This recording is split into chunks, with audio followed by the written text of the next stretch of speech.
ती देशासाठी लढली, शत्रूच्या भूमीत शिरून अभिमानाने तिरंगा फडकवला आणि आज तिच्यावर शंका घेणारे आपल्याच देशात कर्नल सोफिया कुरेशी यांच्यावर भाजपच्या एका मंत्रीकडून अपमान करण्यात आलाय।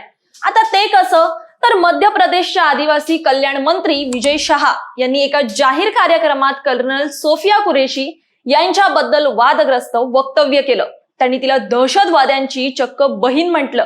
या वक्तव्यावरून प्रचंड वाद निर्माण झाला आणि सोशल मीडियावर संतापाचं वादळ उठलं।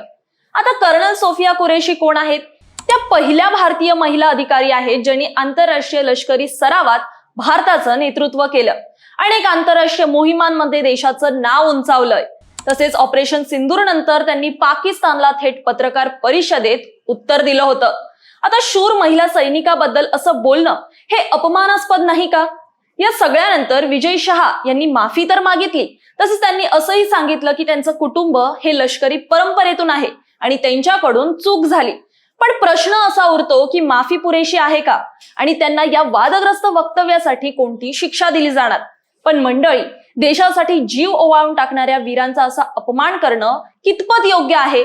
यावर तुमचं कमेंट नक्की आम्हाला लिहा आणि व्हिडिओला लाईक, चॅनलला सबस्क्राईब करायला विसरू नका।